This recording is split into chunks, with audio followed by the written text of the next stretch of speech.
Good evening and welcome to Level Bosses, currently the only show on the internet which will neither ask you to watch us whip or to watch us nay-nay. Thank God. It's October 21st. We've got a great show for you tonight. We apologize for our 2-week absence, but we've been spending that time playing games and being ravaged by sickness. Woo! As always, I am your host. My name is King Bradley. And I'm Morgan Fable, and I did not die. On this evening's episode... Congrats. Yes, I love living. Woo! On this evening's episode, we have your nerd news, your comics, and a special feature on... What are we calling it? Crossover? Video game crossovers. Video game crossovers. Yeah. I don't know. Yes. I don't even want to know where that started. That's A just cat. become a That's thing. where it started. We sadly are missing Nick on this episode, but Devin will be taking his place on Deals of the Week. Yay! I want to know what they are. I don't know yet. He still has to do the segment. So Shh, don't tell them the secrets of our recordings. I want the things I must know. So anyways, we start out as always with what you nerded out on. And you're still not giving us much to go off, universe. Come on. Work with me. I know we've been sick, but I mean, come on. Ugh. Would you like to start us out? With Charlie, as always. What does Charlie report on? No Destiny news today. Wow. But he goes on to say, this week I nerded out on LOL. Yes, I've been getting into League of Legends. He will be having a lot of fun with Devin, won't he? If Devin starts playing again. And it's actually kind of fun. Getting hyped for Halo 5 and for Star Wars Episode 7. Tickets go on sale today after the new trailer debuts during Monday Night Football. So they're not so much today at this point. At this point. So they're out there. Go get them. If you don't have them by yet, you're probably not getting them. And I'm okay with that. I will wait for like 2-3 weeks. I'm not giving them opening weekend There you money. go. I think it's amazing that, Charlie, you're playing League of Legends. I mean, I don't know what style games you play. It doesn't sound like MOBA is something you usually play. So good for you trying out a new kind of genre. Yeah, from him, I've been hearing about mostly shooters. It's Yeah, exactly. With him, it's either Destiny or it's the massive Halo 5 hype that he will not stop. Charlie is a one-man hype train. There you go.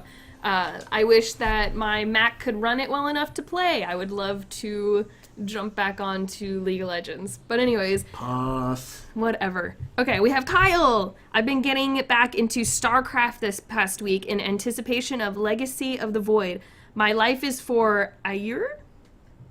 A-I-U-R. I apologize to all StarCraft fans for me butchering that word. There was there was a game like StarCraft that I used to play, but it was World of Warcraft instead. Warcraft, that's right. That's what it was. Haha, Molly, haha. Never gonna let you live that down. I'm sorry. I'm just not. So anyways, what did you have to nerd out on? Oh, where to begin? Been a while. We have 2 weeks of catching up to do. Yep. So I guess my favorite thing that I nerded out on recently was that a couple weeks ago there was a massive market hall sale for that Half Price Books was holding at the Dallas Market Hall. Oh, I can't believe I missed Everything that. there was $2 or less. It was amazing. So of course I ran to the sci-fi section. I took this chance to massively increase my Star Wars Expanded Universe collection. Mm-hmm. It is now, my bookshelf has gone from this to this. Oh my god. And it looks amazing. And it's really funny because, you know, you go out and you start looking for a specific thing, and every once in a while you run into one or two people that are looking for the exact same thing. Like, you guys saw from the picture, I have books. I have Darth Bane, Path of Destruction, and I have Darth Bane, Dynasty of Evil. I'm missing book 2, Rule of 2. But Path of Destruction was a book that I found at the market hall. Yeah. And I started talking with this guy who was also doing some Star Wars hunting, and he was eyeballing my Path of Destruction Like pretty you hard. had it in your hand? It was in my cart. And I'm just like, we're brothers. still having a conversation, but I'm like, dude, looking right at you. Of course now, It's kind of like one of those situations where it's like, honey, my face is up here. Yeah, exactly. I'm like, dude, we're having a conversation. I know you want my book, but... And you know what? Stick around. I will do my best to see if there's another copy of it for you. This one's mine. But yeah, it was fun. You know, the nice thing about Disney discontinuing the expanded universe and doing their own stuff is that now I know that, you know, once I get everything, I've got everything, and I don't have much more catching up to do. Exactly. That said, I have a present for you, Disney, that's under the desk. I'm not going to show it to you because I still haven't figured out how to edit in the mosaic sensor. Moving on, Okay. I've also spent the last couple weeks collecting this. The salty tears of my enemies. Oh my god, I was like, is that... I began it 2 weeks ago when I was playing Destiny online with Rogue 2, and I got an exotic weapon that he's been had his eye on for some time. It's a primary rifle called the Jalo Supercell. And this weapon is really cool because it's mine. But this weapon I didn't realize why it had been so sought after until I started using it, because it's an arc auto rifle. But the really cool thing is, it's amazing for crowd control, because if you shoot a target and it's close to others, it has the chance to chain lightning to those other targets in the area. That's sick, man. So if they're close enough together, you can wipe out enemy forces really quickly. That's really cool. He's been after it for a while. I've been gunned down by it a few times, but I didn't realize why it was so cool until I started using it. So I just started having a field day, and I'm like, bro, you mad? Oh my gosh. Yeah, you mad. Yeah, you're one of those. And on top of that, last Sunday, not this past Sunday, but one before that, the Dallas Cowboys played the New England Patriots. Mm-hmm. And the Cowboys were decimated. Oh. That said, I didn't even enjoy that game. You know, not a good game? No, not a good game, because I'm one of those people that, I have my team and I get competitive, but win or lose, I want to see a good game. Yes. It was not a good game. You don't want to see somebody just get wiped. Cowboys fans, you need Tony Romo back immediately, because your backup QB is ass. He can't. It was bad. I'm sitting there watching the game, and then the fourth quarter, I'm just like, why am I still here? Mm-hmm. But anyway, so yeah, I got a nice collection to enjoy. Ew, God, bah. Too much salt. Too much salt. Ah, too much mad people. What did you hope to gain from this? Magic powers? Magic powers from the salty tears of my enemies. It's a thing. I just have to survive the experience. But on top of those three things, I also, as many of you saw watching us stream, as many of you have no doubt experienced yourselves, the open beta for the new Star Wars Battlefront game. Yep. And the general Been there, done that. And the general consensus seems to be 4 out of 5 bosses do not recommend this game. Nah. And it's sad, because it's not a bad game in its own right. No. But it's not Battlefront. I go into this game, and I've heard many people say the exact same thing. It's actually really funny, because I was like, dude, those are my exact words. It's Battlefield with a Star Wars skin.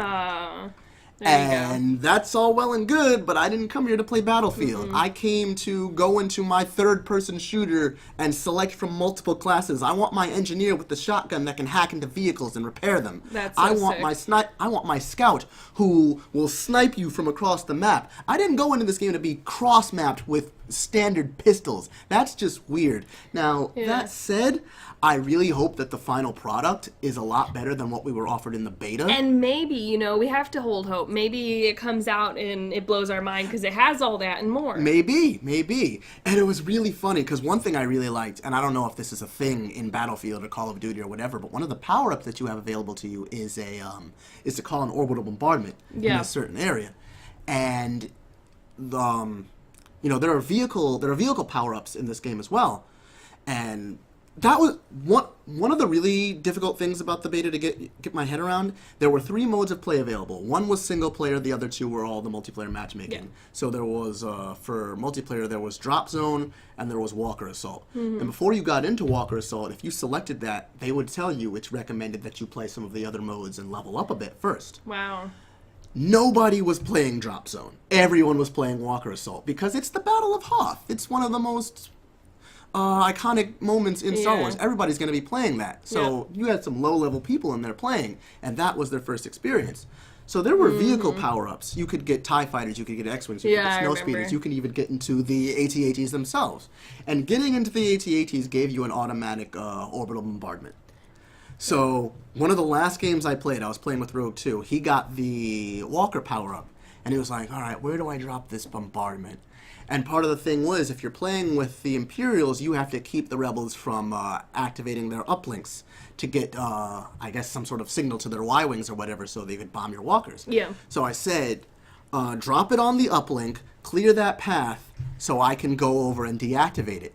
So I'm running, and the game's about to end anyway. Yeah. So I'm running trying to get this done. Then I see a green lightsaber flashing across the field. I was like, Skywalker, drop it on him right now. Nice. So we got a good laugh out of that, but otherwise funny. I did not get a lot of fun out of that game. I'm sorry, but once again, EA drops the ball, and I am not surprised. It's a beautiful game.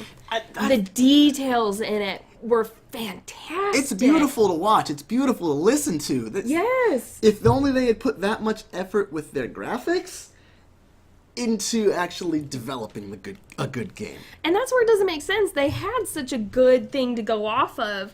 Where did it go? Where was their mindset? One of these days, we're gonna figure out how to get some older console streaming going. Yeah. I'll get my Xbox hooked up. I will show you guys some real Battlefront. And I believe I have 3 Xbox controllers, so I can get you and I can get Devin in on this as well. I want to play. That'd be The cool. experience must be shared. And see, I haven't played earlier versions, so I didn't have anything to go off of, but what I based it on was seeing other shooters. Right. And it was so boring. And that's the thing, Battlefront wasn't your typical shooter. And one of the big things about it is, the battles are just as massive as they were in the most recent game that you've seen, but that's because there are always a good deal of AI units in there as well. Yeah. With this new game, it's live only, so if you're going to get one of these big games going, you have to make sure that your 40 to 60 odd players are actually in there.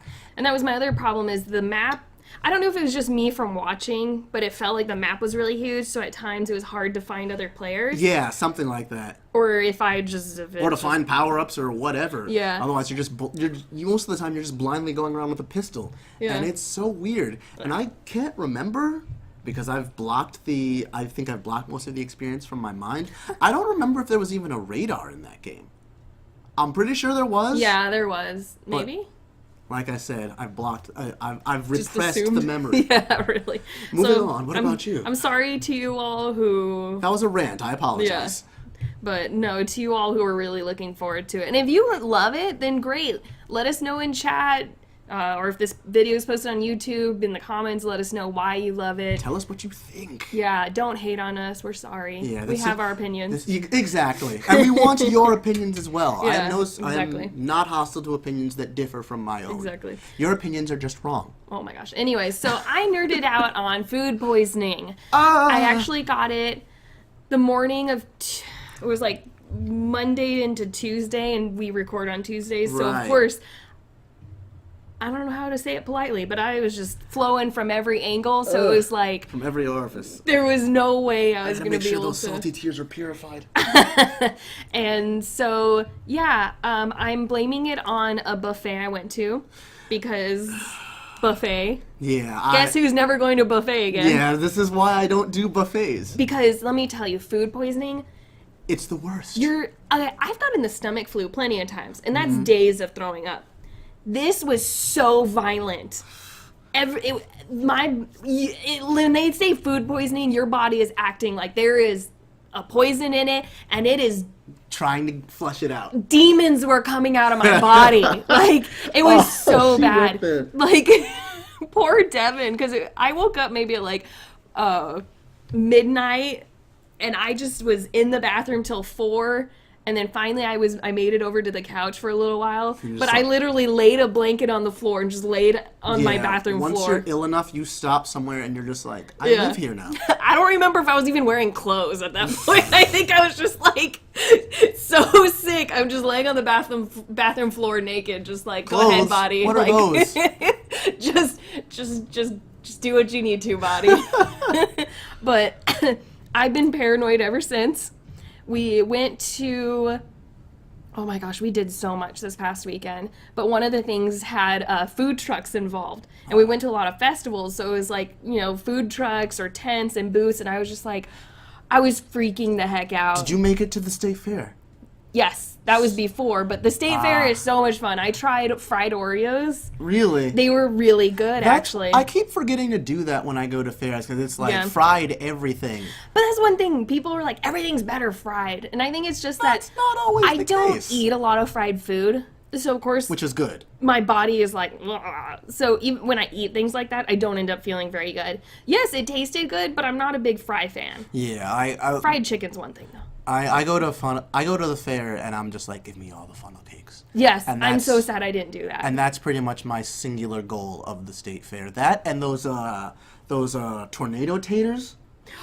Devin The ones where they loves those. like Yes. unravel the potato Yup. and then fry just the one Oh, mass. yeah. I love those. Which made me to laugh death. because he kept saying he was going to go get it, and then we ended up finding a cotton candy booth. That's where he spent most And of his that's time. where yeah. But we got, okay, I've never done this before, but we got warm cotton candy.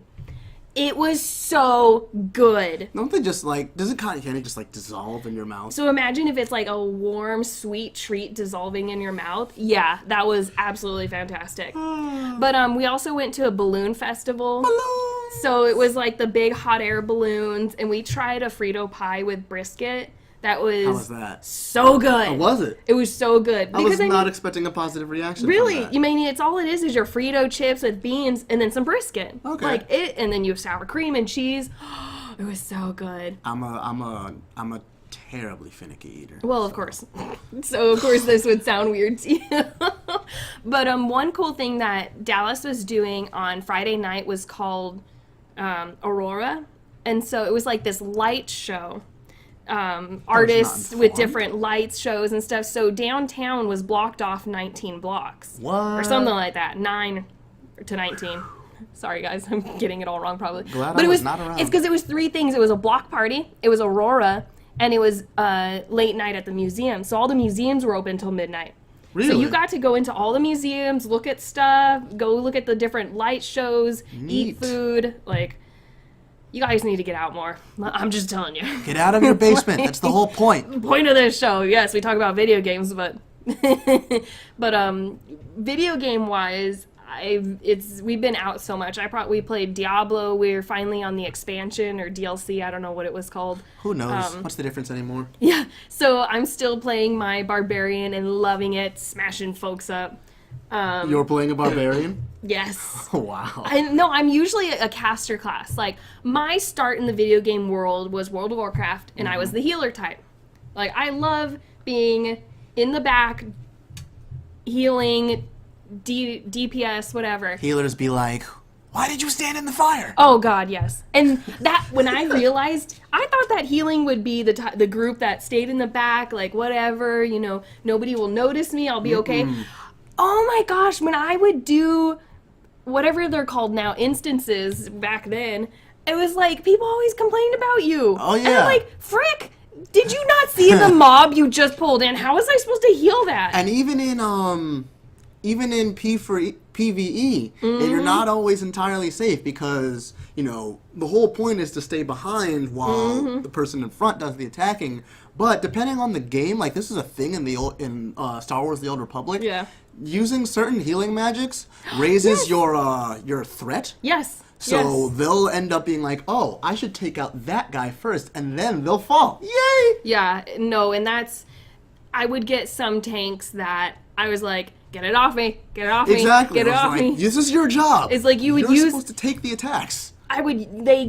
Luckily you had some spells that like go invisible, take all the threat off of you. But I mean, I get right back into healing, and then I used it already. And then suddenly they see you again, and you're under Yeah. attack. It's ridiculous. So that's how I started out life. So recently I've been trying other classes. So, your rogues, your tanks, your barbarians. And I found the rogues. I'm really, really enjoying getting to be the character with either a giant blood-dripping sword or a mace. Like, I'm like, okay, I get this. I understand why y'all do this. Can you guys watching imagine Morgan LARPing? Can you imagine how that would go? I would so LARP. With the thigh-high boots and the chainmail bikini with just this massive sword that's like bigger than she is. Where is the meat? I know. Yeah, what is it? My combat bikini? Yeah. Chainmail bikini. That is would not shake. safe. That would chafe so hard, and I would just be miserable for all my life. Exactly. I would totally LARP, though. That would be so much fun. I wouldn't know what I'm doing, but if I could hit people with a giant stick, Right. that would be hilarious. Oh no, I'd totally go for like the scoundrel angle. You don't know whose side I'm on until my knife is in your back Well, when I and I played, have your money. when I played Dungeons and Dragons, we kind of tweaked it in a way to where I was a hunter that dual wield bastard swords. Okay. What? I was ballin'. How does that even? Those are huge. How do you? Those are big Exactly. swords. How does that Exactly. work? We kind of had to play with and I know everybody who's playing Dungeons and Dragons right now is like, that's so wrong. And I'm like, you know what? We play it to have fun, and I was new to the story, so my DM was like, here, let's just give your character little funsies. So, but the thing is I played with a bunch of guys who just like, they would not listen to the DM, and it would make me mad because I'm the type of person is like, when he's talking, you're listening, and we would kill something, and they would be off doing who knows what. So I'd be like, so what was dropped? Can I take this, and this? Okay, and so like, I would take stuff, but You're a leave enough to where it didn't seem suspicious. You're a DM's dream. You are. Hey, you don't pay attention, you don't get the goods. Nope. So I was stealing from the team. Wow. It was awesome. One day I'll bring you all my sheet, and we will. I'll forward it to Dame Judi Dench. There you go. No, that's the coolest thing. You know, she played M in the Pierce Brosnan James Bond movies. Really? And in, oh, I love her. Does she play? Yeah, in Casino Royale, Quantum of Solace, Skyfall, M. She DMs for her grandkids. Whatever. After that, once you realize that, you are not a self-respecting geek if you do not refer to her as Dame Judi Dench. Oh, I love her. Can I? She's my favorite. Can you DM for me? No, my dad's actually the one that got me into it. Apparently, him and his brothers would have Thursday nights, and like him and my mom were dating. He'd bring her along, like, Wow. like, you know. If she put up with that, she's a keeper. Well, they're 30 some odd years in. I hope so. Well done.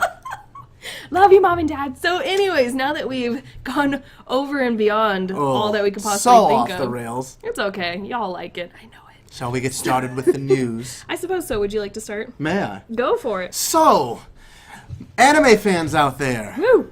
I hope prepare to get your hearts ripped out as mine was, because Manglobe, the anime studio responsible for producing such series as Samurai Champloo, the World God Only Knows series, and a recent season hit Gangsta, which has been one of my favorites lately, is no more. What happened? The company has begun bankruptcy procedures as of September 29th after a rather long period of insolvency, which makes me sad because for all of you who were watching and enjoying Gangsta, it is apparently not getting a season 2. No. So back to the manga for us. But yeah, animator, oh wow, I forgot his name. Toshio something. I don't remember his surname, but he is also known as Snipes. Oh, Snipes. Tweeted on September 30th, "Urgent, please give me work." And breaking news, I'm unemployed. Oh, you poor guy. He has since deleted these tweets, but nothing ever vanishes from the internet. No, of course not. There's that. I wonder if he got work and that's why he took it down. I really hope he did. Somebody like that doesn't go without work for very long. Exactly. He has, you know, those were September 30th tweets that are gone. There are more recent tweets from him, so I assume if he has time to tweet, or rather, if he is relaxed enough to waste time on Twitter, then he has work.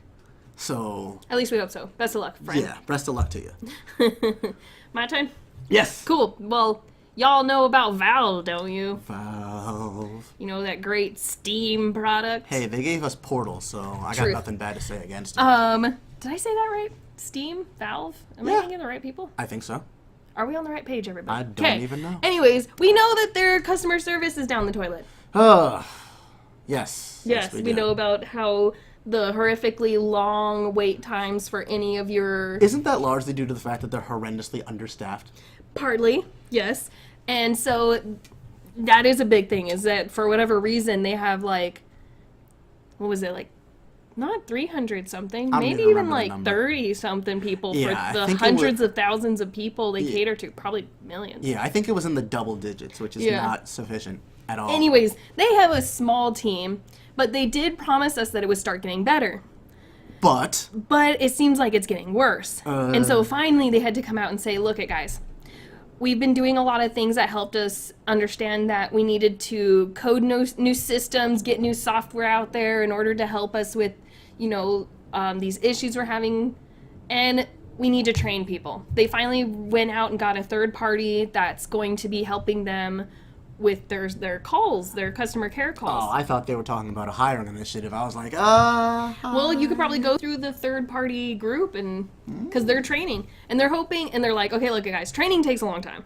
We're hoping by Christmas we would have something resolved for you, or at least have the wait time down. But personally, I'm not getting my hopes up. No, me neither. Because it's a mess. Like, how do you... I mean, cool, they came out with that whole refund project. Which was really cool, which was appropriate, which they should have had from the get-go, Yeah, that's what I was going to say. That's where my little jib was going. I'm sorry. No, you're fine. Your thunder? It's just... Customer care. She's mad at me. Customer care. It's important. I mean, how do you not focus on your customers? I'll tell you how. How? They thrive on the salty tears of their Oh customers. my god. Probably. This episode brought to you by Salty Tears. God. Salty Tears, the #1 ingredient for growing neckbeard. Ew. I do not want that, thank you. I will stay to my clean cutness. I need to shave. I shaved this morning. This is the power of Salty Tears. No. So yeah, hopefully by Christmas, if you've been waiting on something, maybe somebody will get to you. Merry Christmas. Maybe. Buona fortuna. The end. Oh, sorry. I start my bits and I don't let them stop. But moving on for companies that are beginning to leave much to be desired. Nintendo. What? I thought you were a Nintendo bandwagon. I am a proponent of the Nintendo Master Race, but I am a fan, not a bandwagoner. That means that when there's issues to be addressed, I am not afraid to be like, hey, you need to get this together. But anyway, Nintendo has begun distributing software development kits for their NX platform. What? So, yeah, the much-rumored Nintendo NX, or whatever the hell it's supposed to be. So, software development kits are used by third-party developers to modify existing games to that platform, or to create new games for that platform. So, this is beginning to cause a lot of speculation. This is leading people to believe that the Nintendo NX, whatever it's ultimately going to be, could be released as early as next year. What? Which is leading people like me to be like, what? Yeah. So soon? I mean, we're still not that far into the Nintendo Wii U's lifespan. So are we calling this a wash? What's going on? It seems like things... Because I mentioned the same thing to Devin, and he was like, no, for console lifespan, Wii U is kind of old. Really? When did I get I think I got my Wii U in 2012? But see, did you jump on did you get it right when it's pushing out? I did not, no. But I didn't wait that long. Because check for me. Because I remember I was going to get it when it came out. I was waiting for the holiday release, or whatever bundles were going to be coming out during the holiday. And then I think it was in maybe sometime between September and November. It said November 18th, 2012. So it's not that So old. it's about 3 years old. 3 years old. Not even yet. But see, my thing is I don't think it's going to be a console. I think it's going to be a handheld. Okay. How old is the DS? Oh, wow. No, the original DS came out when I was in high school. Okay, so... And I am old. Nintendo... So, but yeah, they've been from the Nintendo DS to the DS Lite to the DSi, which at that time, those three were all in the same family. They all played games. They all played the same games. Then we moved on to the 3DS. That was when you started getting the games that you could only play on the 3DS. And then we had the new 3D... No, then we had the DS XL, then we had the new 3DS, then the new 3DS XL. It said it was the Nintendo 3DS was released worldwide March 2011. Okay, so... Wait, really? Oh, no, the 3DS. When was the original DS? Original? I was like, 2011? Wait a second. No. I was not in high school. I was in... And my big reason for assuming that is, hold on, prior to release, and it was marketed permanently. Hit it up. Oh, click it. Okay. Yep. But, yeah, because you know what? As far as the console wars Release go... date, it says, like, 2004, 2005. Yes. Oh, 2004 is North America. That dates, Oh, there it is. That 2005 dates Australia. Oh, my So bad. we got it over in the Western Hemisphere first before it was released in Japan.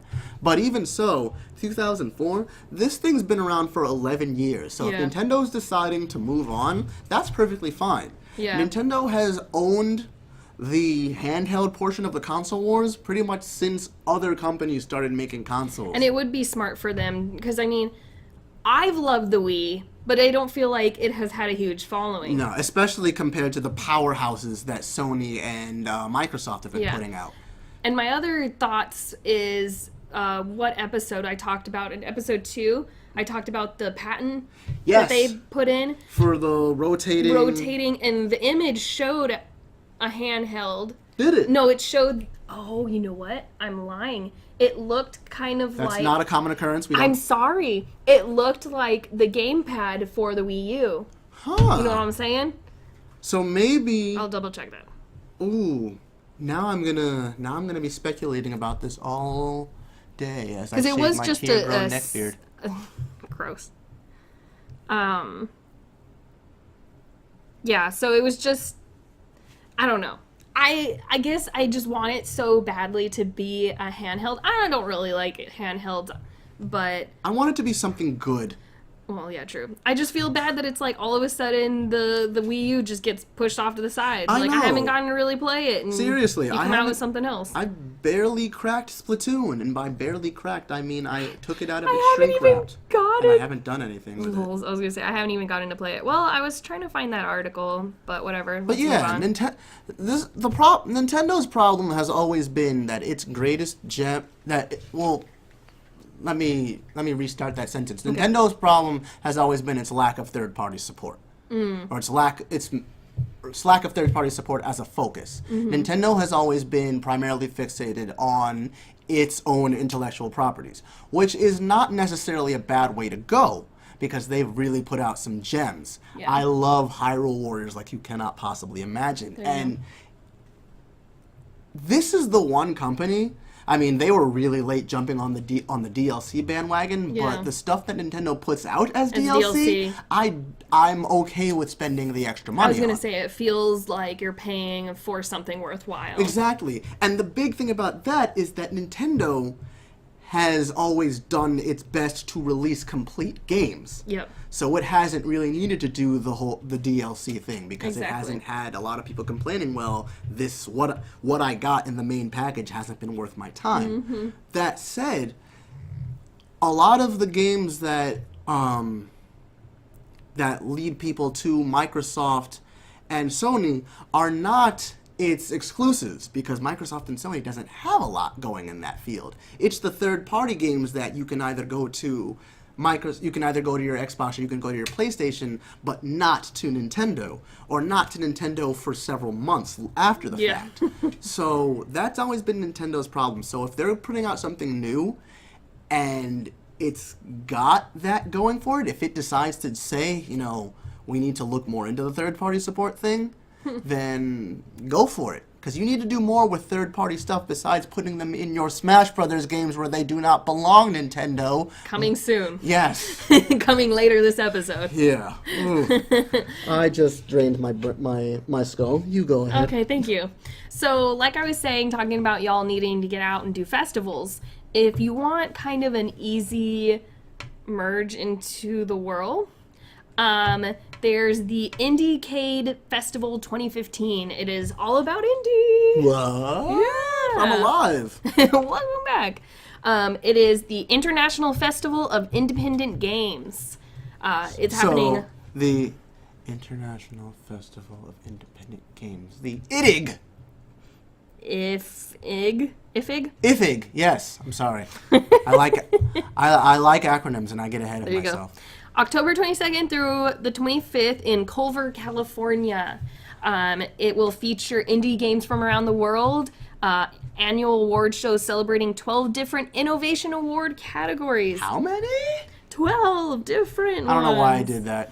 I'm sorry. And a 3-day conference. So from the sounds of it, playing games, learning about indie games, Talking about indie games. being all festival-like. Pretty awesome. Always fun. If only I was in California. If only. Yeah, I ain't go. Concerts.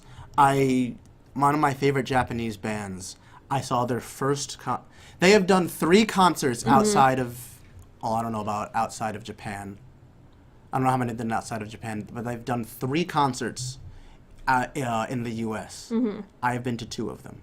Wow. And I would have been to all 3 if I had heard about the second one with a little more time. Oh, that's because too bad. it was in California. And I was like, you know what? If you had given me like 2 months notice instead of a week, I would most likely be there. Are paying a pretty penny on flights or trying to figure out driving. Exactly. Yeah, that's rough. But if I could, I'd be all over this. Maybe find a job with an indie development group. That would be kind of nice. So if anyone wants to hire me, go ahead. Back to me. Yeah. So I see. So for me this week, it seems to be all companies that have been with dwindling reputations that are just doing badly in general. But 343 Industries.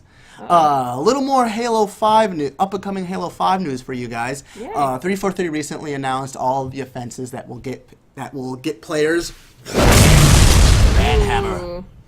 So in the new arena matchmaking mode. So arena is designed to give players, have people compete with a level playing field.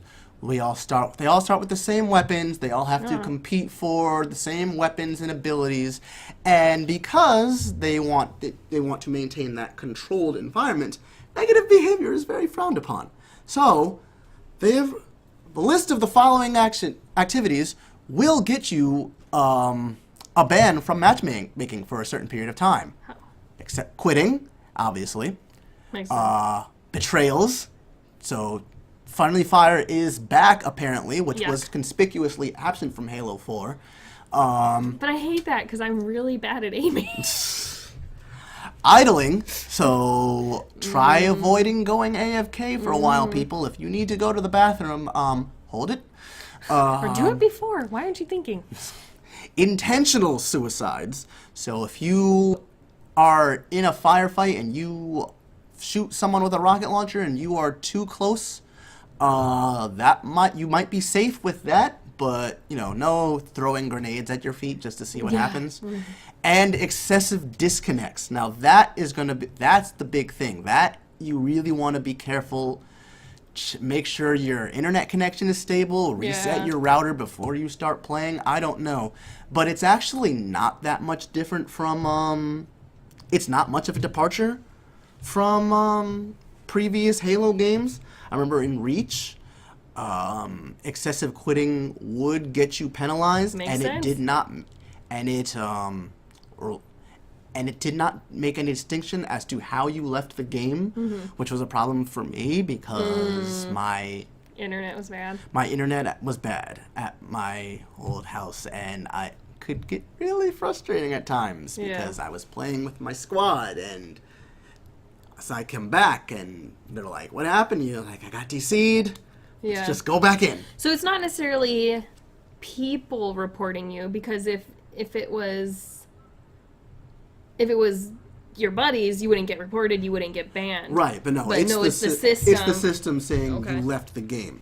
Shoot. But yeah, the article mentioning these offenses says if you repeatedly engage in negative behaviors such as the ones listed above, you will receive a ban and be prevented from entering matchmaking. So you're not like, you can never play Halo 5 again. You're just can't go into multiplayer for a certain period of time. Okay. The duration of each ban is dependent on the offense and becomes more severe with each successive infraction. So continuously killing your teammates to steal the sniper rifle will quickly lead to long timeouts from match play. And that was something I also experienced a lot of during Reach, especially in the hemorrhage map.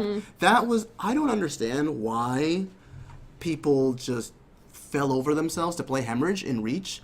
I guess it was because it was an update of a popular map in Halo 1 called Blood Gulch. Oh, cool. But, you start at this point, and the sniper rifle is at this specific point in your base. And people would kill you to get that sniper rifle if you grabbed it first. And see, that's the thing. So my squad, we called ourselves Rogue Team because we noveled ourselves after Noble Team in Halo Reach. Cool. And I just wanted an excuse to call myself Rogue Leader, like from Star Wars. So our team was built off treachery.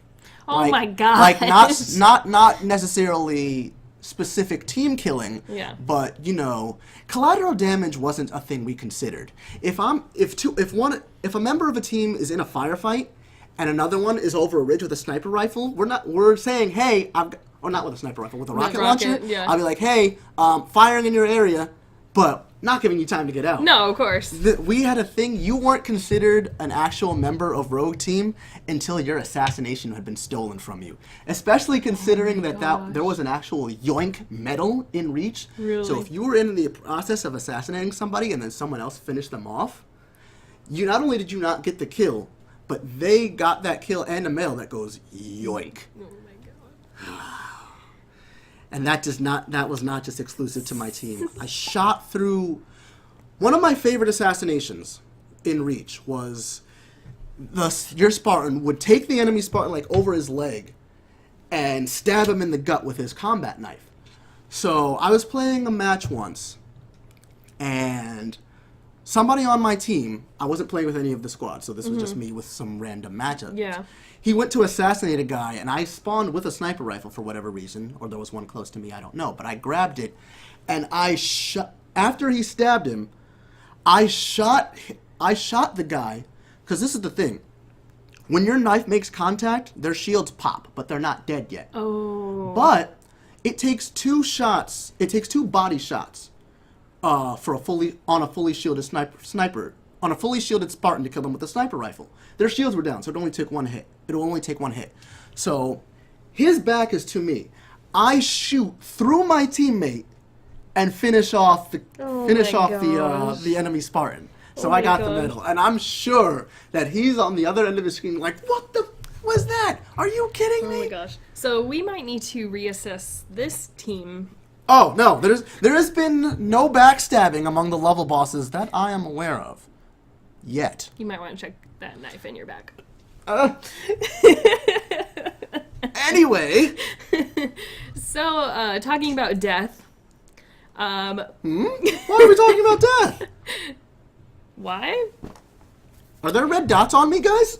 Because apparently people are freaking out about the zombie apocalypse. Already? Then again, when are they not? But whenever these news stories come up about, did y'all hear about the guy in the bath salts? I remember the bath salts. And he was chewing on some other dude and whatever because of bath salts. Well... What are the ingredients in salty tears? No. A man became agitated on an, I don't know how to say it, Aer Lingus flight from Dublin. He became... Lingus? Yeah. Your wannabe accent. In German? Oh, Dublin, no. What is Dublin Lingus what is Lingus in Irish? Yeah. I'm sorry, go on. So he became agitated and bit another passenger before dying. Is he related to Mike Tyson? What the Zombie fuck? or Mike Tyson, whichever. At first people were thinking maybe it was rabies or something. But yeah, after he bit this guy, he became sick, passed out. They landed the sucker. Medical personnel were there trying to help him, but no, he ended up dying. At the scene? Yeah. Wow. So, after an autopsy, it was found that 1.8 pounds of cocaine were inside of him, and it is believed one or more of the packages burst. So he was a drug mule. And one other woman was arrested with him. They found something in her suitcase. Naughty. Naughty. Yeah, so if you become a drug mule, you could become a zombie. That is how the zombie apocalypse starts. Or you could get a chemical release into your body that allows you to use 100% of your brain power. and become a living computer and be everywhere and everything and nowhere. And none of you have seen Lucy, have you? Everybody's just watching you. Like, I've seen the commercials, don't worry. Okay. But that, or not to scare you guys, but there could be a buildup of a zombie apocalypse. She's and totally trying the to scare you. news is just covering it up with cocaine and bath salts. She's totally trying to scare you right now. I would look into your sources. But, just in case, you might want to have your shelters ready. I remember a friend of mine in high school had like blueprints drawn up Nice. for a zombie apocalypse Good. shelter, and that was cool. Awesome. I believe otherwise when it comes to zombies, but we won't get into that. Uh-oh. So that is our news section. Shall we pass it along to Testify and his deals of the week? I suppose so. He's covering for Nick, isn't he? Is he? Yeah. All right. So Testify, what do you have for us? Take it away. Party people, my name is Testify. I'm subbing in for Nick this week. So let's go ahead and talk about some game deals. You should have something appear right about here. There we go. First up on the list, Tales from the Borderlands. This just finally finished out. 5 episodes, which as we know, five episodes, not 5 episodes. Tales from the Borderlands, 5 episodes total. If you've ever played Walking Dead, if you have ever touched on Wolf Among Us, this is the game that you're going to want to try if you like the Borderlands universe. Right now it's on sale right here, $12.49. Doesn't get much better than that, and probably until about Christmas when you start seeing some Steam sales. You take a look at some of the information, some of the screenshots for this game. You can find this on wingamestore.com. So if you search for Tales from the Borderlands, you're going to go ahead and find that. You got characters, you have story, you get decisions, basically everything you want. No guns, so if that's what you want in a Borderlands game, you might want to look somewhere else. But next, as a follow-up from last week's discussion based on the Humble Bundle, we have 2 new games being added into this. First of all, we got these 2 games right here. Now, Humble Bundle, in case you don't remember from last week, Capcom is doing their first ever Humble Bundle. At least it's the first ever for me that I know that they're doing.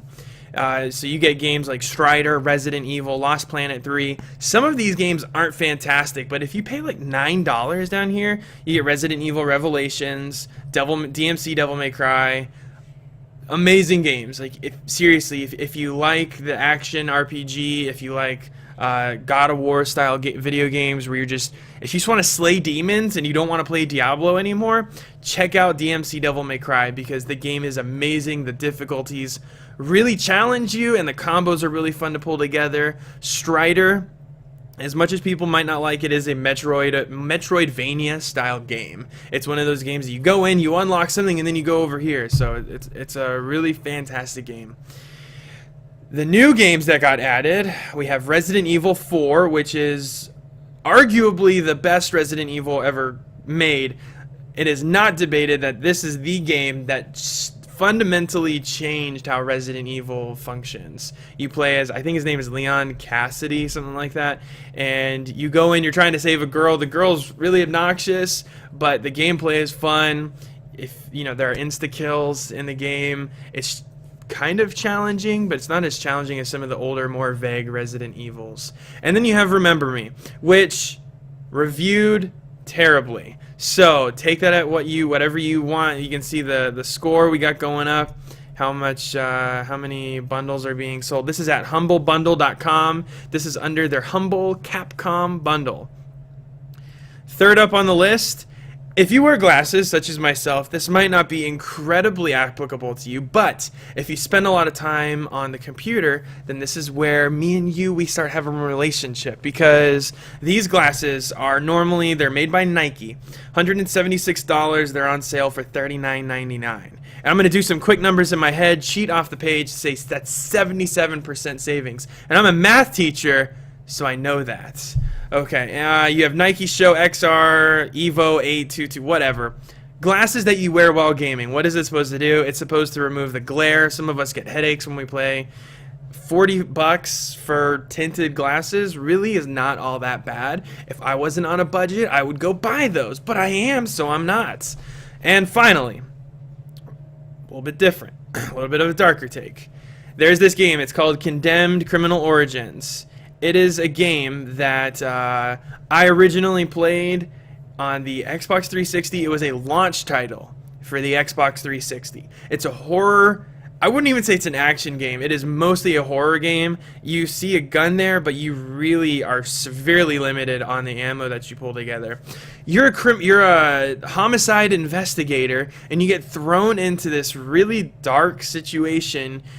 Somebody frames you for murder, and now the FBI is out to hunt you down.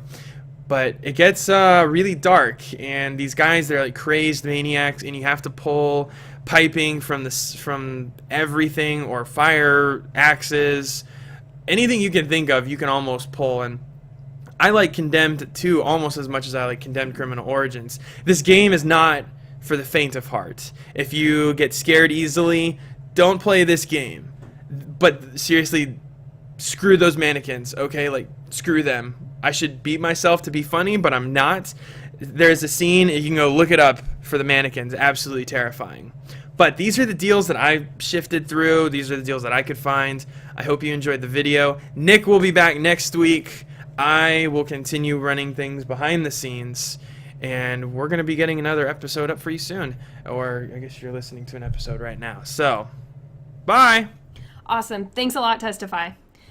If you have news, deals of the week, deals of anything interesting to say to us, Something that hasn't expired already. yeah, preferably, then give us a heads up on Facebook, Twitter, Tumblr, anything you can think of. However you get in touch with us on Tumblr, we're still not sure. Yeah, I don't know how any of that stuff works. Just try it. We will get to you in somehow. We have people for that. But anyways, truth. Thank you, Lady Red Hawk. Throwing it over to you for comics. There's nothing in my hand. What am I supposed to be reading? Oh. Letting us down. Letting you down. Well, my job is not to read right now. My job is to let you guys know what to read. So, this week is going to not be very easy on your wallets. Or mine. So, from Dark Horse Comics, this week we have issue number 2 of Power Cubed. When did I talk about the first issue? It has not been that long, and we're already on number 2. So this might be a bi-weekly thing, which is fine because it's only a 4-issue series. So whatever. Well, there you go. From DC, we have issue number 5 of Black Canary. Now this is getting really interesting because we get introduced. Well, last issue we got more in depth with this new nemesis of Dinah's, who believes that who sort of started the band that Dinah's now a part of, that Dinah sort of swept out from under her, not intentionally, but she sort of branded herself her nemesis, and now she's gotten in some really weird business, and she's had these people replicate Dinah's powers in her. So now they're going to meet, and this other woman is capable of doing the canary cry just like Dinah. So that's going to be a big mess to clean up. Yay! Because sonic booms all day. We have issue number 5 of Dr. Fate, which has been a really interesting series because Dr. Fate, for one, has always been one of my favorite superheroes because with all this, swinging around and punching things, y'all just really aren't ready for magic. So I can't wait to see the reaction when Doctor Strange comes out next year. Everybody's getting hyped up for Captain America Civil War, and I'm just sitting here waiting for Doctor Strange in the second half of the year. There you go. But yeah, we have issue number 11 of Gotham Academy, and this is going to be really cool because we have a guest appearance from Tim Drake, a.k.a. Red Robin, as the gang uses... Thank you.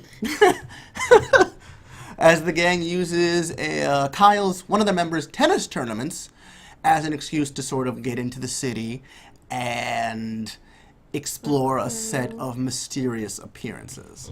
So that's going to be really cool because if any of the Bat family has proven themselves, Dick Grayson has always been considered the go-to successor for Bruce Wayne as Batman for a number of reasons. But if there is anybody whose main highlight as a member of the Bat family, aside from Bruce Wayne, has been their detective skills, it has been Tim Drake. So Cool. that's going to be really interesting to see him get involved with this crew, Yeah. with this cast of characters. We have this week issue number 5 of Martian Manhunter, which has been sort of a... I don't really know what to say about this series. I'm trying to still get my head around it, figure out what's going on, because a couple issues ago, and this was before we started the show, so I haven't been able to really report on Martian Manhunter, but there was one issue, I think it was issue number 2, where the cover was him beating up on Superman. So I don't know what has caused him to come into conflict with the members of the Justice League. Nice. But I could fill several vials with Martian Manhunter's salty tears, it would seem. It would seem. You thought I was going to stop. You thought it was over. It was really not. did. And flopping up from DC, we have issue number 12 of Teen Titans, which I love Teen Titans. I think you would really enjoy this run of Teen Titans. I don't know what happened when the New 52 began. It was a slightly different cast of characters, and Beast Boy was red for some reason. When this I new don't like run that. started, and this is issue number 12. It's been going for a year, so I might have been starting to talk about Teen Titans as the old show was coming to an end. Yeah. But he's back to green. Thank God. And unlike most DC series, which are set in fictional cities, this one started in Manhattan. Interesting. So we see a lot more real world stuff. Is Raven in it? Yes, Raven That's all is that in it. matters. And it's funny because she actually inspired I'm sure there's a better term for this than the one I'm about to use, but she actually inspired an emo band. My They style themselves after Raven. Yeah, and she would. It's She really would definitely cool. inspire a group like that. It's Teen Titans has been one of my favorite things to read. Okay, So pass it along. do Share the enjoy it. From Marvel, and I'm happy about this and upset about this at the same time, because I'm sure most of you are aware, any comic savvy people out there, that Secret Wars was what was the platform upon which Marvel was going to launch their all new, all different initiative.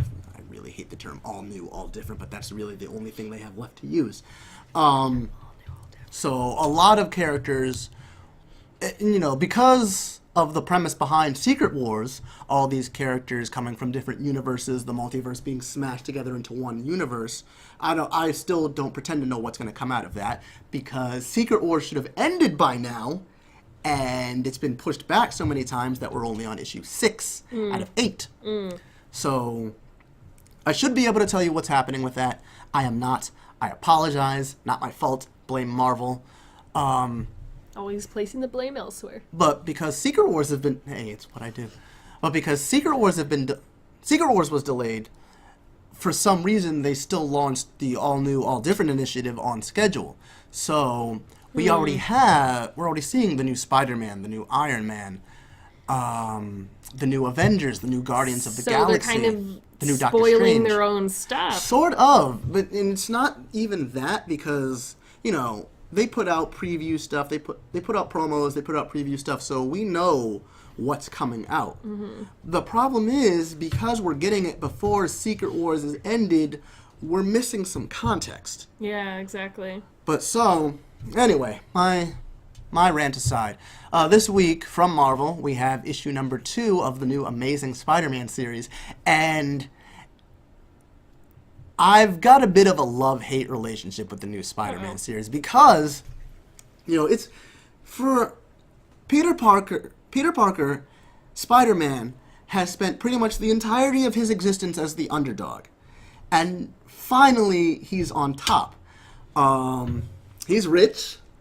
Parker Industries is going worldwide, and he's doing this little tour with his bodyguard, Spider-Man. So he's already ripping off Iron Man by saying, this alter ego is my bodyguard.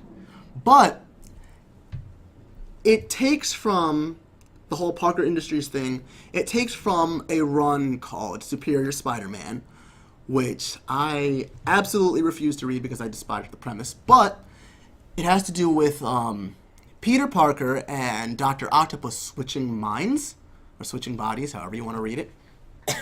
And with Otto Octavius harnessing the mind or the body and abilities and skills, the assets of Peter Parker, it really goes to show that the loser wasn't so much the circumstances as the fact that Peter Parker really is that much of a loser. So, in the span of time in which Otto Octavius is in Peter Parker's body, he finishes Peter's doctorate, he establishes a company, Parker Industries, and he turns it into a national corporation, which is, in this new series, going global. So he does all that for Peter. Yeah, well, not for Peter. He takes over Peter's body. Because he wants to live his life or Basically. something. Wow, okay. So it's weird, but now... So I was like, if I randomly got switched with somebody, I wouldn't make them awesome. I would wait to make me awesome once I got back to myself. Well, the thing is, if I remember correctly, because I've got footnotes to go off of. I did not read this series. I might go back and do it at some point, but how likely that is that it fluctuates. Whatever, you're cool. Octavius's body was dying. Okay. So he switched. But the one thing I will say that I enjoyed about that premise is that it was the one time where, like, Dr. Octopus pretty solidly won. And that doesn't always happen. So that was cool. But anyway, we get issue number 1 of Astonishing Ant-Man. Astonishing. Yeah, I love putting... the funny thing about that, and I just realized, because, when you start a series, you can run it with just the character's name. But once multiple series started to come out, different runs, different writers, etc., I'd add some sort of modifier in front of the name. What I just realized, which you just put in my head with that astonishing, just the way you did it, it brought me to the movie. Because Ant-Man did not debut in a comic series called Ant-Man. The series that Ant-Man debuted in was called Tales to Astonish. Oh. So, Astonishing Ant-Man. They're trying to wrap it all together, kind of? Yeah, which is weird because the Ant-Man that debuted in Tales to Astonish was the original Ant-Man, Hank Pym. Astonishing Ant-Man will be starring Ant-Man number 2, Scott Lang. And don't let that magnificent hunk of Jew, Paul Rudd, fool you. He's a redhead, so that might throw you off. You're like, this is not my Scott Lang. Just read it. You'll be fine. You'll be okay. He's a much more interesting character anyway. He's a reformed criminal who is trying not to get back into life, who's trying to be a better person for his daughter. That's really cool. Who he wants to see. He wants to be the person that his daughter believes he is. And that is it's a really touching thing to read. Yeah, exactly. Or to see, in case of the film. If you haven't seen the film, go see it. I've not yet. I'm sorry. I know. This week we have issue number 2 of Invincible Iron Man, another new addition to the all-new, all-different initiative. And I'm not sure what's going on with Tony Stark and his company, his enemies, whatever, but looking at this cover, he's going to war. And it's really cool. I'm just cool. gonna... I'm all over that. Without gushing, let me just say that. We have issue number 11 of S.H.I.E.L.D., not even going to go into that. That's weird. I can't tell you what's going on in that. No, why am I pointing over there? The covers are here. Sorry about that. Not over my face. No, they're not over your face, but I do have them next to you, so they're right over here. Oh, yeah, okay. Sorry about that. Yeah, don't know what's going on with that. From Oni Press, we have issue number 4 of Invader Zim. Yes, oh my gosh, the comic continuation of the series that had no business being on Nickelodeon continues. Zim receives a mysterious package, then a mysterious set of orders from the Almighty Tallest, and then a whole different set of mysterious orders that are probably going to get him hurt. Zim is no stranger to pain, so status quo will reassert itself by the end of the issue, I'm sure. And to wrap it up this week from Archie Comics, we have issue number 54 of Mega Man and issue number 277 of Sonic the Hedgehog. Wow, 277? She is a long runner. As always, these are issues from my personal pull list. It is an extensive list, so I have plenty to give you each week. If there's anything that I don't talk about that you'd like to see, that you'd like me to keep in my radar for you guys, shoot me a tweet to Crossing Frog, drop the hashtag LB Pull List. I will check it out for you. It will be my pleasure. Yay, friendship. Friendship forever. That's your job, isn't it? I'm the friendship level boss. Yes, you are. Level boss of friendship. So, that's it for our first hour, as we still call it, even though it's nowhere near an hour. Yeah, we are probably going much longer than an hour at this point. What, really? You No, think so? wait. Now we're in 1 hour segments, so Yeah. we finished our first half. First Go half. us! There we go. Please stick around as we come back at you with video game crossovers. What they do wrong, what they do right, and which ones just shouldn't exist. And which ones would we like to see? Oh yeah, that'll be fun. Yay! Yes. Be right back. Yas.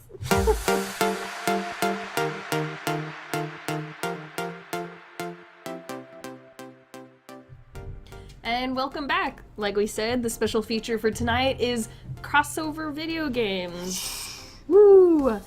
Basically that means, what we're saying it means is like crossovers between other video game lore, lore in general, right? Franchise crossovers. Franchise crossovers? Yeah, your Nintendo with your Sonic, with your Sega, your Marvel with your DC, I don't know.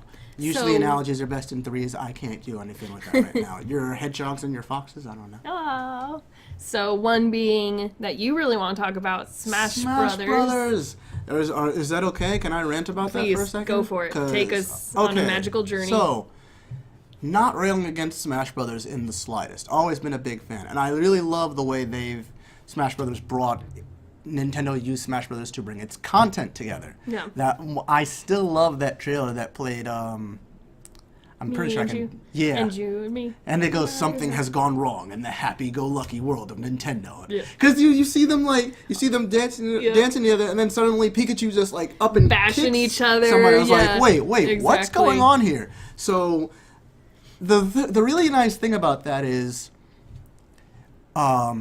you have these well-established franchises with their own stories, their own lore, and you're smashing them together and making them fight. And it's mindless violence that you don't really need a plot to get into. Oh. And that was one thing I really liked about the original Smash Brothers. Like, looking back, you have the Master Hand, and then in Melee you have the Master Hand and the Crazy Hand. But, when you started the original Smash Brothers, it really gave the impression that this is just some little kid playing with figurines. Oh, really? Yeah, because, I don't recall that. You have think about it. You have the characters fighting each other, and then the final boss is a hand that's crawling around on the table. Sick. So think of it like some kid with a Figurines. toy in one hand, and then that was really... how I saw it looking back as an adult. But that's really cool. And that was sort of the thing that bummed me about Melee, is that I sort of lost a bit of that feeling. I mean, the Master Hand and the Crazy Hand, that was really cool. For me, my issues with Melee were little details. Little ones, okay. Like, how even now they've got it back again. How when the match would start, or before the match would start rather, and the players would appear on the screen, they'd appear in something context specific to their game franchise. That's cool. Sonic, Fox would jump out of an R-wing, a Pokeball would fly on the stage, and Pikachu would come out, stuff like that. Yeah. And they did that in the beginning, in the original Smash Brothers. And with Melee, it was just trophies that appeared on the stage and came to life, and that was just sort of, where's my context? Yeah, where's my lore? Exactly. Where's the call back to that game? Thank you. That was the term that was what I was looking for. And I think that is also something that really attracted people to this mashup of all these characters, is that, your next game was coming out and you're like, who's going to be the new character? Which franchise, or not franchise, but which lore are they going to pull from next or whatever? No, franchise works. Yeah. But, that also created a rift in Smash Brothers fans, because Nintendo and Sega have been rivals since Sega was a thing.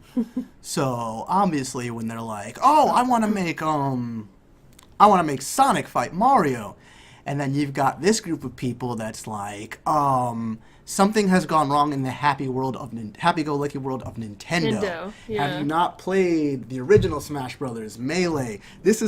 My game is for Nintendo characters. Yeah. And so when Super Smash Brothers Brawl was announced, and two of the players included were Solid Snake and Sonic, some people got really salty. And I'm not gonna lie, I was one of those people because I'm still sort of a Smash Brothers purist. But, and I don't even know which one I disliked less, because on the other hand, I was like, if you're gonna put in third-party characters, do it if you must. But, Sega was Nintendo's primary rival back in the day, so why would you give him extra spotlight? That said, since the failure of the Dreamcast, which was just straight up too advanced for its time, led to the fall of Sega as a hardware company, and they just gone to making software, Nintendo has had no problem distributing Sonic games. So, bad Sonic games, but that notwithstanding, I can understand why. So, the thing is, even with third-party characters, there has not been a third-party character in Smash Brothers that has not, at some point or another, been in a game on a Nintendo system. So, there's that. There's something to sort of... Still Nintendo-ish. Yeah, but... You still don't like it. No, because this is my thing. Like, I'm sure all of you were really excited when the new Smash Bros. Game for the Wii U announced. And there was a lot of speculation on, what characters are going to be put in.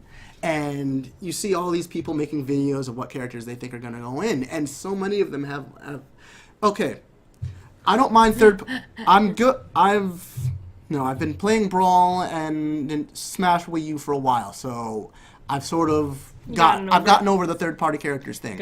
Good. They're not going to put Master Chief in Smash Brothers. I'm sorry, it's not happening. Are people asking for that? People have been asking for that since before Brawl.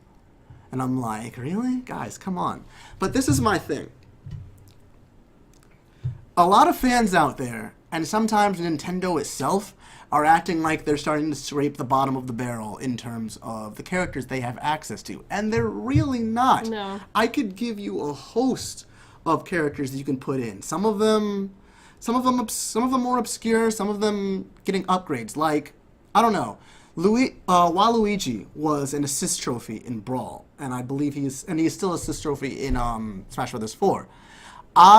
He is one of the characters I would recommend you upgrade to a full character. Mm-hmm. And I had a move list for him in my head at some point, but his down B would have to be that stomp that pile drives you into the ground. You just got to. Mm-hmm. What I really wanted to see is any of you guys who may have played Custom Robo back in the day, one of my favorite games ever for the GameCube. Have you played it? No. Oh, you gave me that look, and I was like, does she know? Nope. I think I know. Wasn't there are you talking about a robot? Isn't there one in the past? So what Custom Robo is you have these little cubes, and inside those cubes are your robots. Mm-hmm. And these it's you throw the cubes into arena, your robot spawns, and your robots battle. Yeah. But there are all sorts of customizations and models that you can use to make your different robots. Yeah. And I can't even begin to imagine how many possible combinations there are. But the idea that I always had in my mind is, how in Super Smash Bros. Brawl, mm-hmm. you have the Pokemon trainer. Yeah. And he's actually using 3 different Pokemon. Oh, so you could do the robots. So what I was thinking is, the 3 main models of robot, like your body models, were the Shining Fighter, which is the sort of jack of all stats thing. Mm-hmm. The Strike Vanisher, which places more emphasis on speed than power. And, what was the name of that one? It was not the Funky Big Head model. I want to Perfect. say the metal. I don't know. It was some. There was something. It was some variation of metal and a big burly animal, which Yeah. was your slow but powerful character. Yeah. So what you could do is have your robot, have a character be the robot battler, him throw the cube in the air, and then you switch back and forth between the Shining Fighter, the Strike Vanisher, Yeah. and whatever the hell the third thing was. But I didn't have this idea until I saw it in another speculation video, and I thought it was an amazing idea. Was Girahim, the demon lord from Skyward Sword. He was a recurring boss who was also a sword user. There you go. And he actually ended up getting in the next game as an assist trophy. But a lot of people wanted to see him as an actual character. Yeah. Well, like you said, there's a lot of characters that they just are like blowing over. And I Yeah. feel like they're focusing. I mean, I'm trying to remember who is. There's that one team of players that it just seems like they keep pulling from Emblem of Fire or something Fire like Emblem. that. Fire Emblem. Yeah. But they keep pulling so many characters from that, but like. Which, you know what? That's okay. The problem with that is, though, when they first started putting Fire Emblem characters into Smash Brothers, which was in Super Smash Brothers Melee, a Fire Emblem game had not yet been released in the U.S. So North American players are like, who the hell is Marth, and why is unlocking him considered a reward? Yeah, like why should we care? Yeah. But now they or are like Pit is his own. Yes, he comes from the kid. Now, see, that was one thing I liked, because they were going a little more back into their history. Yeah. Because Kid Icarus had not gotten a game since the original NES. So why didn't they have more characters from his stuff? Exactly. You know, you have all these Fire Emblem people, but not. Well, there's not a lot. I don't think there's a lot of characters in the major characters in the Kid Icarus Oh, okay. lore. There's Pit, Sorry, I don't know these There's things. the goddess Palatina, who he takes orders Which from. now they had Who in is this now a last character, one. Yeah. Who is Okay. incredibly OP.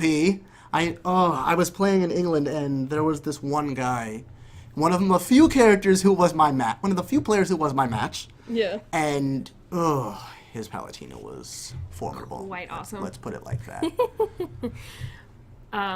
But otherwise, the crossover stuff, I think they did it very well. Agreed. Because I mean, you got to play characters you love and battle against the And fight characters that you may potentially hate. Yeah, exactly. But the one thing that is important to doing a crossover well, I think, is making sure that every aspect of the game has some sort of contribution from all the games. Yeah. So it's not necessarily enough to have characters from all over the place. I really like that every character's Stages. got representative stages, Yeah. representative items. It was funny Exactly. because when Smash Brothers Melee for the GameCube was announced but had not yet come up yet, Mm-hmm. and going to the Smash Brothers website was still a popular thing, they had this thing where you could input characters that you think should be in the next game. Really? Yeah, I mean, I don't know if they were Doing it for publicity or rather than whatever, actual. But yeah. I saw that and I put in, I think Ganondorf would be a good character to throw in there. Aw. And then in Melee, Ganondorf appears. And it's weird. I've got like this freaking Smash Brothers sense, because when Brawl was coming out, I was like, you know what would be a neat, interesting item that they should put in? They should put in the smart bombs from Star Fox. Oh my gosh. And then Brawl comes around and we have smart bombs, and it was amazing. I was like, your senses were tingling. are they in my head? Basically. We all have microchips in our heads. Okay, there's been enough paranoia fuel for this episode. Beep. Let's... Beep. Beep. Okay. make it stop. So, another one to touch on just really quick. I mean, going in with the Nintendo. You okay over there? I'm okay. Paranoia done? Yeah. Okay. Sticking with Nintendo, Hyrule Warrior. I loved Hyrule Warriors. Do people understand that it is a mix of Dynasty Warriors and The Legend of Zelda? I or? think they did a fairly good... Excuse me. So this is... and you know what? I railed against this earlier. But basically, and I have not played Dynasty Warriors, so I can't really say this with 100% certainty. But it seemed like Hyrule Warriors was basically just Dynasty Warriors with Zelda skins. That's what I got the impression of. But I mean, I haven't played it, but what people were saying to me. But to a lot, I guess, to people like me who aren't at all familiar with Dynasty Warriors, it was not only a good game in its own right, but it was really interesting to see a Zelda game that was not part of the typical action adventure formula that has been what Zelda is. Yeah. Zelda's an adventure game, and to see it as this entirely different, see it as a hack and slash, basically, was really cool because you have access to these different characters. They each have different weapons, different styles of fighting, and once I got used, let me just say, you know, I'm sort of the type of guy who goes with your basic character, your Mario of the game, if you will. Except for Smash Brothers, where I absolutely detest using Mario. But, you know, I'll go for that jack-of-all-stats type character, so I tend to play with Link when I play Hyrule Warriors. But I really enjoyed playing Zelda. Really? Because, well, first of all, Zelda fights with a rapier. Sick. And I fence, so there's that. Sick, but, you know, that makes sense because... you know, Zelda's a Japanese series to begin with, but Hyrule Warrior, as is Dynasty Warriors. So, I think in Japanese culture, you know, a lady using a rapier is sort of that elegant, regal look. I like was about to say. Zelda does that. Asuna in Sword Art Online fights with a rapier. So, in Hyrule Warriors, and I don't know if this is true of Dynasty Warriors as well. I keep throwing out that disclaimer. You have your regular attacks, and you have your strong attacks. Yes. So if same you thing. If you try to lead, Zelda cannot lead with a strong attack. Pressing the strong attack button with Zelda adds a blip to your to a magic meter. I don't want to call it a magic meter because the character actually has a magic meter, so I don't know what to call this separate thing that only magic stamina, something like that. It's something separate that only the magic type characters have. Okay, weird. But okay. as long as you have something in there, because there's like 3 dots and you can fill it up to 3 times. But if you do your combos right, you know, weak, strong, she'll do her combos and then she will finish it with a powerful magic attack. That's sick. So that was really cool to because, you know, there's all sorts of different combos you can do. Yeah. So it sounds very Dynasty Warriors. So it's really it's a part of the fun is, you know, going through the hordes and figuring out, you know, what kind of combos can I do? What are the variations on, you know, the movements I can make, the scope of my attacks. Yeah. And it was a lot of fun. And I think that's why I didn't enjoy Dynasty Warriors very much is if you take that and put it on an unknown body, like how is that exciting? How is that as... Well, it's also part... I'm sorry, continue. Well, just for me, Dynasty Warriors was like hack and slash, and I generally like hack and slash. I mean, I play Diablo, but I do need a story with it. And I wasn't really getting that from Dynasty Warriors. And then you just play random characters that, they have BA weapons, but it's like, okay, I'm smashing buttons, doing combos, whatever, and these guys are falling apart. Right. But at the end, I don't feel satisfied. Understandable. I feel like I would be more satisfied with like Zelda, because then I can play Zelda, I can play Link, and I can play these characters that I have an emotional connection to. Which then you probably would enjoy Hyrule Warriors because that actually you know, I love hack and slash. And you said they have a good story to it. Exactly. So I'm like, I think Hyrule Warriors that. Yeah, and it was really interesting because, you know, Nintendo did a very good job, I think, of establishing that this is that what we're doing is its own self-contained thing. And it's separate from the primary Zelda storyline. It just is. Makes sense. It's not like an official game, I guess you could say. I want to know where the heck they got the idea to make a Legend of Zelda Dynasty Warriors. I don't know. Probably from the fact that our main character's a swordsman. We should do a hack and slash. Is Dynasty Warriors popular at all? I think it's actually kind of obscure. Okay, because Testify showed it to me before Hyrule Warrior came out. So it was like, I knew of it, so I don't know where... Yeah, I knew what it was. I didn't really I knew it existed. I didn't know what it was. Let me put it like that. I would just say, from the sounds of it, it sounds like it was a pretty successful crossover. Yeah, and that's the thing. It's not... You have to be very careful, especially with crossovers, especially when you're doing something like that, when you're taking something that has been well established over a period of, when was the first Zelda game? 1984? So, Dang. I want to say 84. I might be wrong, but assuming I'm not, that's, 3 decades? So, when you're pulling stuff like that, you have to be very careful about doing something that's been established for so long and then just changing its genre. Yeah. So I can see why they tried to separate. Right. Yeah. I mean, it makes sense because, like I said, this main character's a swordsman. This is a hack and slash game. Meh.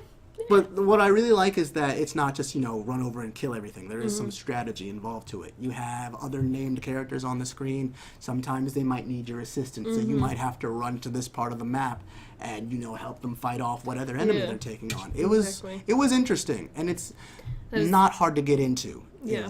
It's not hard to... If you're not familiar with Dynasty Warriors, it is not... The play style is not hard to grasp. So they had that going on as well. Console games and we don't get along. Aw. But I could get that. I got that game. I would definitely recommend it. Yeah, I could figure out the controls pretty easily. It is one and of I'm the- not a very... I have bad memory, is what I'm blaming it on. Uh-oh. Is trying to remember buttons. Oh. So a lot of console games are hard for me because I have to remember combinations. You know what doesn't help with that? The fact that, you have A, B, X, and Y, and they're never in the same place from controller to controller. And also game to game. from Jump game may to be game. an A or an X.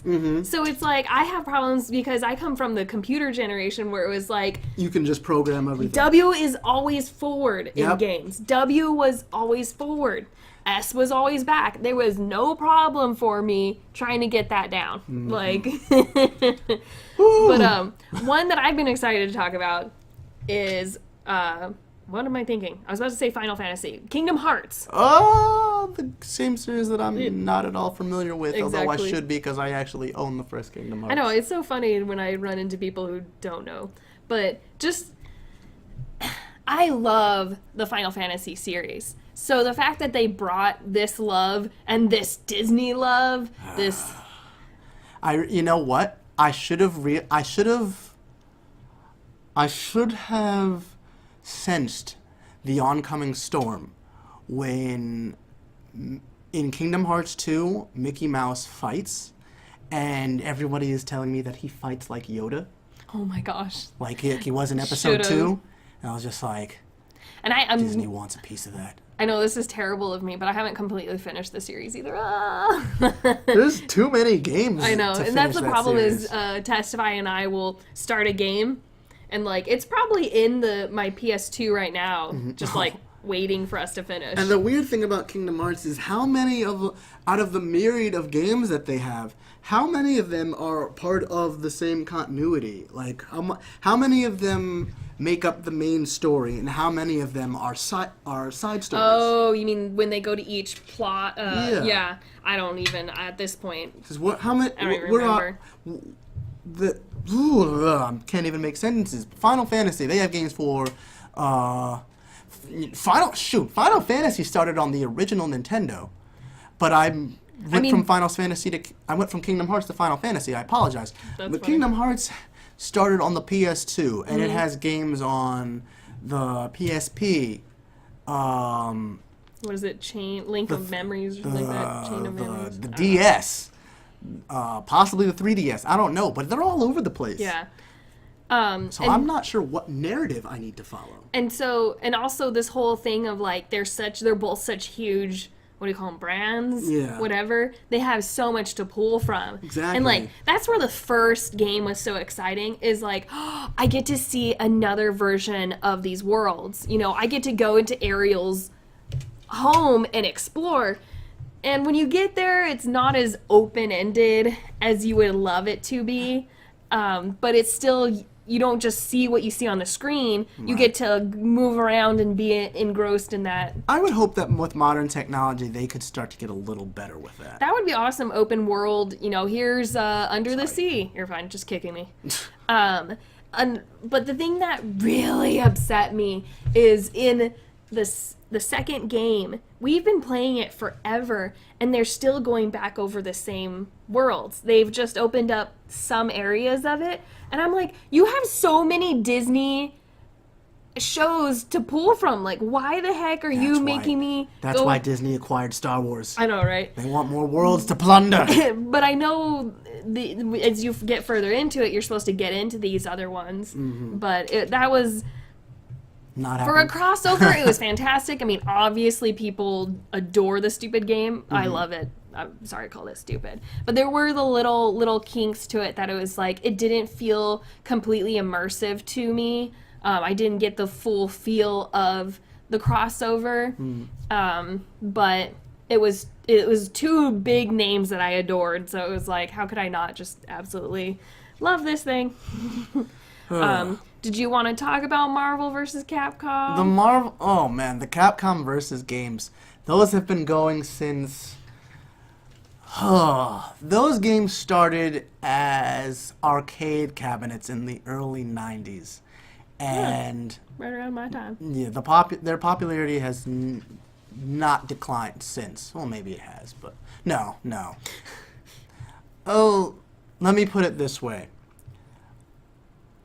The following has not diminished. There you go. That's a good one. So, and it was funny because the nice thing about these and about a lot of fighting arcades back in the day were that, considering that you had basically to go out to the arcades and put in a couple quarters, you weren't expecting a lot of story. In fact, that could very well put people off. I put in my money, I want to fight. Yeah. So the nice thing about the Capcom Versus series, such as they were, is that you didn't have to take them very seriously. You just smashed these characters together and said, let's have this guy fight this guy and we'll see what happens. And one thing I think that they've done really well, and I could be wrong, especially with, and I'm pretty sure this has changed with the advent of Marvel vs. Capcom 3, but from what I remember, it was fairly balanced for a fighting game. That's nice. There weren't any particularly favored characters. You could play with who you liked and have a winning chance.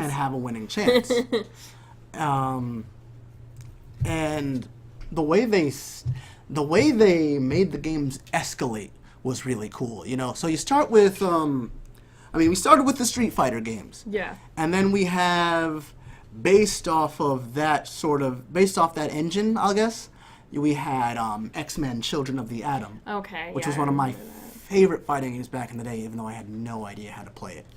But I guess the only thing that I really liked about it is that the character designs, and because, remember, this was the early 90s, the character designs for most of the Marvel characters were based off the animated series of the time.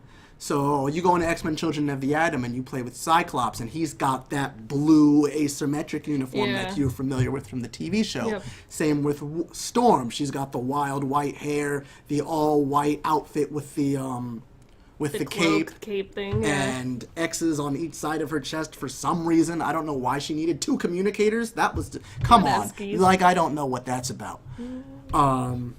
Gambit's classic design, Rogue, all these characters had their designs from the series that you were familiar with, which really helped pull people in. So I can't really think of anything that these games did wrong, which was, except for the Sentinels.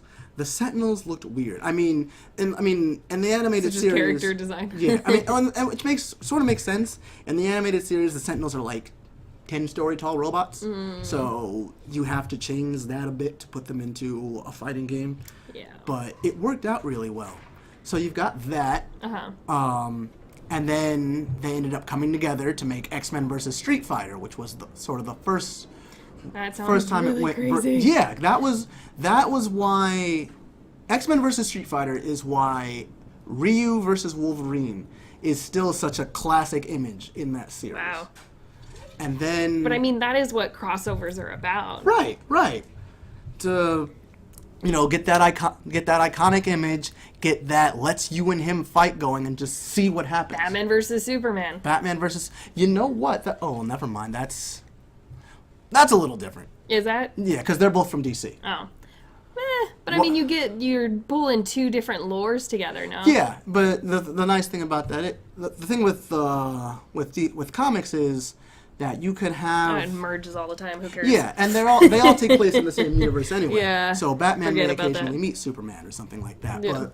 But it was still such a huge deal when they did it. Exactly, you know? because everybody thinks he's Superman. He can squash Batman like a bug, and it's like, but if Batman had enough prep time though. Yeah, all the Batman fans are like, we don't care if he's an alien. But no, it's really funny how stuff like that can work, because I remember one of my favorite episodes of the animated series, and if I was in charge of the DC movie universe right now, this is exactly how I would have Batman and Superman's first meeting. Okay. But Batman is in some seedy bar in Metropolis trying to track down the Joker, because the Joker's switched locales.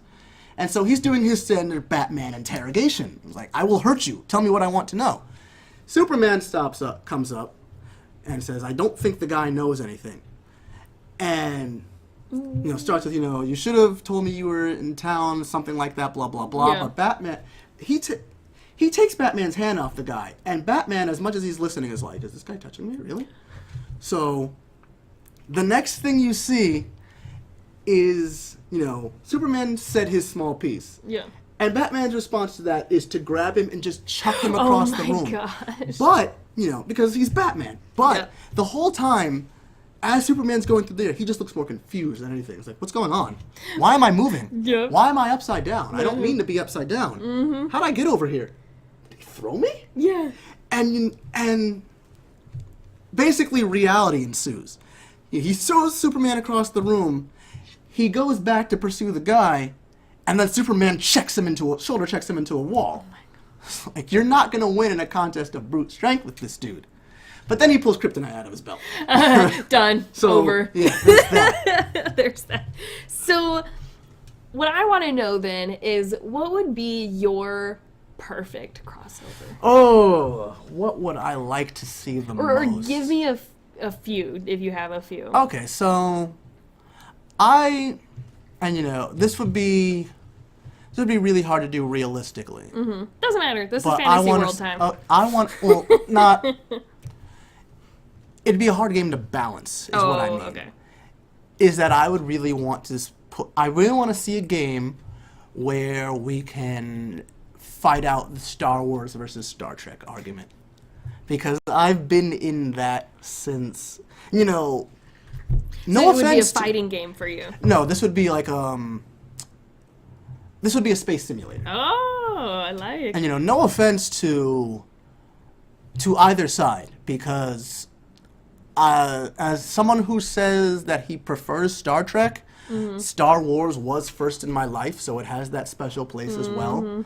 But I just have to out and say, like, if you look at the specs, Star Trek would outfight Star Wars, but Star Wars can outspeed Star Trek. Because I'm still not sure how hyperspace travel works, that you can move from one end of the galaxy to the other in a matter of hours or days, rather as opposed to in Star Trek where it allegedly takes decades. So there's that. No, that makes sense when you put it that way. But no, I would pay good money to see a well-balanced game like that. And the thing is, it's really hard to argue, because in Star Wars, because of the spectacle that is involved, that is expected, it's mostly fighter combat, dogfights, stuff like that. When vessels go head-to-head in Star Trek, it's capital ships. It's them making broadsides against each other, that sort of thing. Yeah. It's not as fast-paced and action-packed. So you're talking two different sets of combat. So figuring out how to make that work is a little hard to work out. Yes, I have. Extensively. Do you have another one for me? I did. I don't remember it off the top of my... I No, remember I'm sorry. Something about Namco versus Oh, yeah. was it Tecmo? Tecmo Koei. So a friend of... What was the... There was a game released not too long ago that was Tekken versus... one of the other 3D fighters. I don't remember what it was. But I wanted to see Namco, which, among other things, produces the Soul Calibur series, or the Soul series, excuse me, versus Tecmo Koei.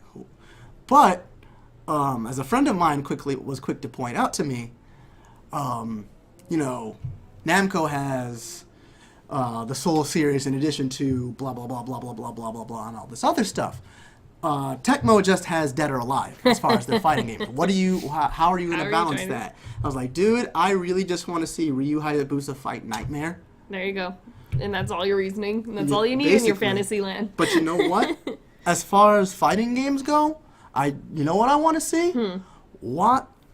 You know, we've done this crossover in comics before. Yeah. Why in the world did we do Mortal Kombat versus DC when you can finally make a good fighting game out of Marvel versus DC? The two giants of the comic book world going head to head against each other. Superman versus the Hulk, Batman versus Captain America. Like that? No. How do they not have something like that? They've done crossovers in a few comics a couple times. I remember Batman and Superman, because they are both masters of martial arts. Yeah. So, you know, they exchange a few blows. Batman is aware that Captain America could potentially eventually defeat him, but they exchange a few blows and they're like, this is not a fight that would end quickly. Let's just talk this out. Words, man. My games I think it's funny our difference even. You think a lot more fighter games. I like the puzzle games. I like the MMOs. Okay. So, I mean, of course, I'm a big fan of taking any MMO I'm going to put up against World of Warcraft. Because World of Warcraft has become the standard for MMOs. So I would love to see the dedication, the beauty put into World of Warcraft in like a Pokemon MMO, you know? Or Pokemon World of Warcraft. You know, you freaking throw your ball out and you get Illidan. I mean, I just thought of that right now. Which actually, World of Warcraft did insert a kind of sort of Pokemon deal into their game. Yeah, you can collect pets and you can battle them. Okay, and it's its own game. What's the term? Familiars? Yeah. I guess I don't like that. I haven't played it since that. One of my friends was telling me about it, and she's like, it is very much Pokemon inside of World of Warcraft. Wow. But instead of trying to become the best, you're trying to save, I guess, the world. And you just every so often you're like, oh hey, you got yourself a pet. Let's fight. You see, that's what I can never get, and I guess it would naturally vary from faction to faction. But I don't. What is the goal?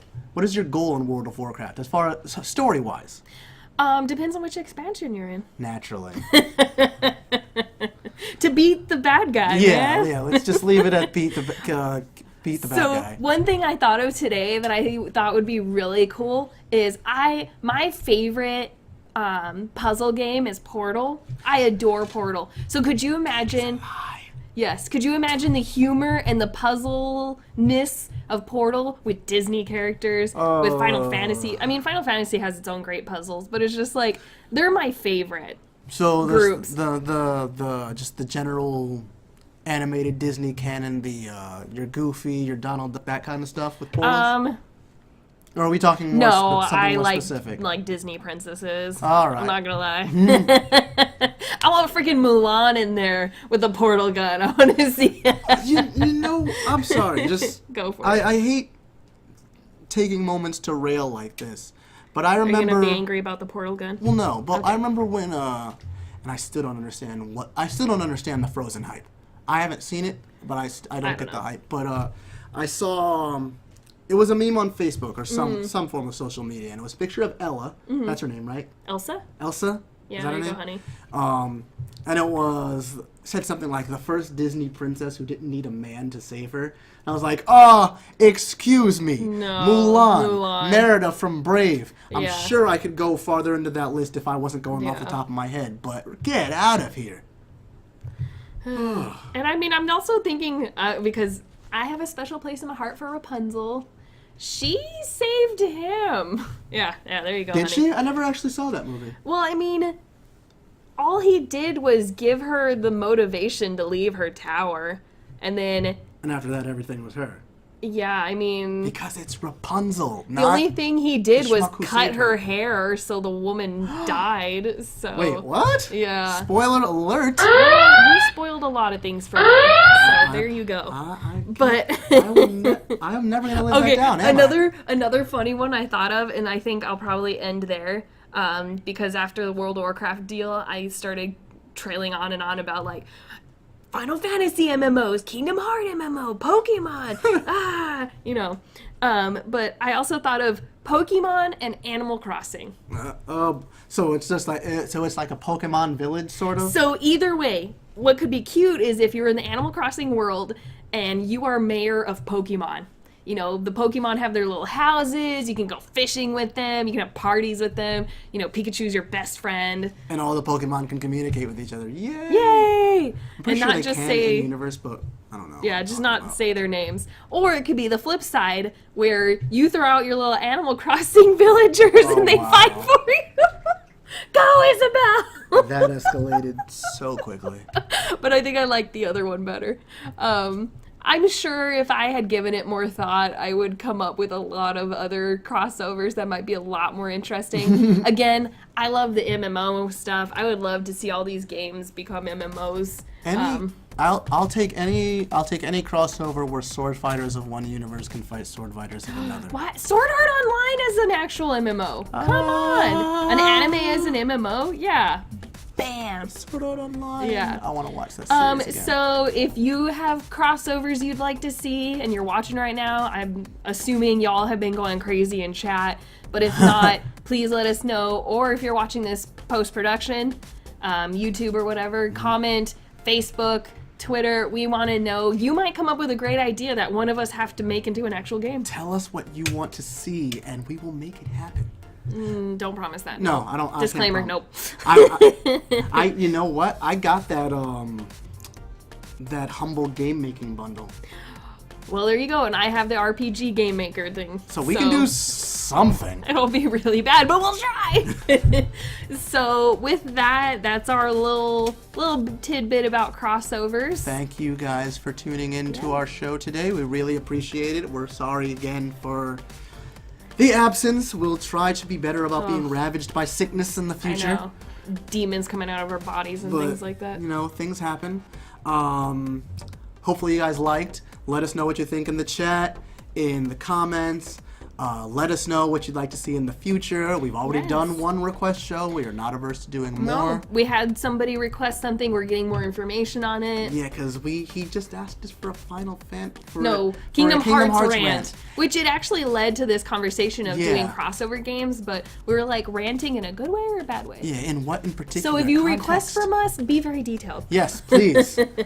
But other than that, make sure, if you have not already, to like us on Facebook, follow us on Twitter, follow us on Tumblr, follow us on Twitch. Yeah. I don't know where all the like and subscribe buttons are. Press them all. We'll appreciate it. clicky. Thank you, guys. So stay tuned. As we go into our live stream at the end of this broadcast. I'm still not sure what I'm going to be streaming yet. Something's gonna happen though. Something you better stay around. Something is definitely going to happen. I might just run the Nightfall in Destiny. But until next time, You're King Bradley. Did we Just do it. You started leading. I'm King Bradley. And I'm Morgan Fable. Thank you. Bye.